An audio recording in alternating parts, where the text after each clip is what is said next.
కాంగ్రెస్ పార్టీలో చేరిపోయారు. అదే కోవలోకి మరో ఎమ్మెల్యే చేరబోతున్నారు. కాంగ్రెస్ పార్టీలో ఈరోజు షేర్లింగంపల్లి ఎమ్మెల్యే అరకపూడి గాంధీ చేరబోతున్నారు. కాసేపట్లో సీఎం రేవంత్ రెడ్డి సమక్షంలో చేరికకు ప్లాన్ చేసుకున్నారు.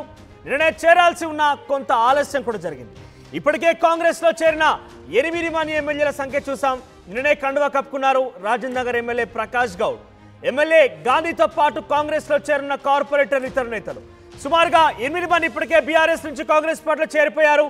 వరుసగా రోజుకొకరి చొప్పున కాంగ్రెస్ పార్టీలో చేరుతూనే ఉన్నారు. బీఆర్ఎస్ పార్టీ ఎమ్మెల్యేలు పార్టీ అధినేత కేసీఆర్ కి షాక్లు ఇస్తూనే ఉన్నారు.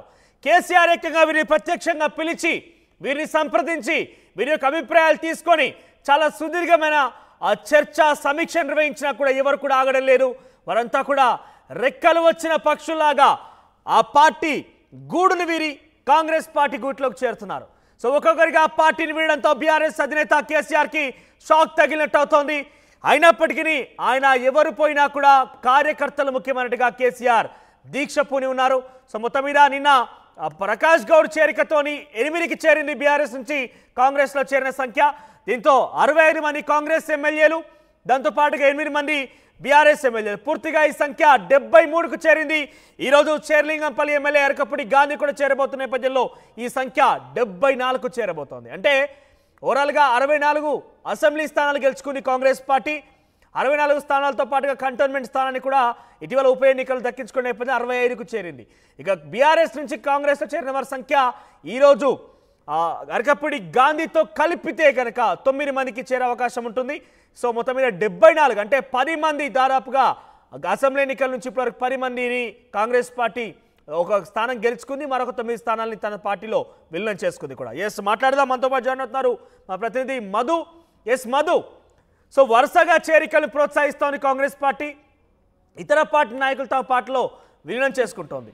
సో మొత్తం మీద ఈ యొక్క వివాదానికి సంబంధించి అంటే ఒక రకంగా ఇప్పటికే అటు కోర్టులో తేల్చుకుంటాం, సుప్రీంకోర్టుకైనా వెళ్తామంటూ బీఆర్ఎస్ పార్టీ ఢిల్లీకి సైతం వెళ్ళింది. కేటీఆర్, హరీష్ రావు ఢిల్లీలో కూడా మాట్లాడడం జరిగింది.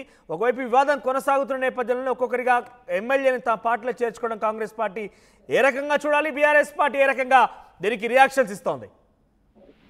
ఎగ్జాక్ట్లీ, నిజంగానే బీఆర్ఎస్ పార్టీకి మరొక షాక్ అనే చెప్పాలి. వరుసగా ఎమ్మెల్యేలు పార్టీని విడుతా ఉన్నారు.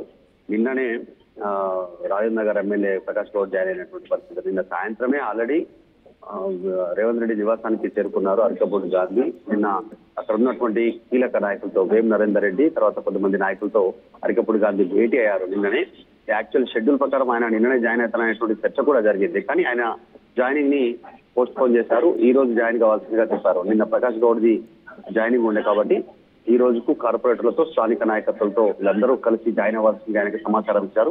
సో నిన్ననే కలిసి వెళ్ళిపోయారు ఆయన. రేవంత్ రెడ్డి నివాసానికి అరకపూడి గాంధీ కూడా వచ్చారు.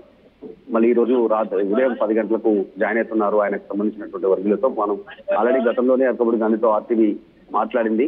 ఆయన గతంలో ఖండించినప్పటికీ ఈ రోజు ఉదయం 10 గంటలకు ఆయన పార్టీ వీడుతా ఉన్నటువంటి సిచ్యువేషన్. అరకపూడి గాంధీ తర్వాత మరొక 5 జిహెచ్ఎంసీకి సంబంధించినటువంటి ఎమ్మెల్యేలు టీఆర్ఎస్ పార్టీ నుంచి గెలిచిన వారు కాంగ్రెస్ పార్టీకి వెళ్లేటువంటి అవకాశం చాలా స్పష్టంగా కనిపిస్తా ఉంది. వరుసగా ఈ అసెంబ్లీ సెషన్ బడ్జెట్ సమావేశాలు ప్రారంభమయ్యేలోగానే భారీ ఎత్తున బీఆర్ఎస్ కు పార్టీ ఎమ్మెల్యేలు బీఆర్ఎస్ పార్టీని వీడి కాంగ్రెస్ పార్టీలో జాయిన్ అవ్వనున్నారు.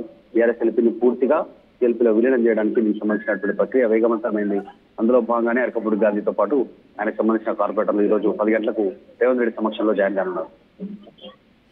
బీఆర్ఎస్ పార్టీకి రకంగా వరుస షాకులు తగులుతున్న నేపథ్యంలో పార్టీ ఎట్లా రియాక్ట్ అవుతుంది? ఎందుకంటే ఇప్పటికే సుమారుగా 9 మంది అరకపూడి గాంధీతో కలిపి 9 మంది అటు కంటోన్మెంట్ స్థానం కూడా పోయింది కాబట్టి సో ఓవరాల్గా 10 మంది. సో మిగిలింది కేవలం కొంత సంఖ్య మాత్రమే ఉన్నది. సో వారు రియాక్షన్ ఏ రకంగా ఉంది? కేసీఆర్ కానీ కేటీఆర్, హరీష్ రావు ఏ రకంగా రియాక్ట్ అయ్యే అవకాశం కనబడుతోంది?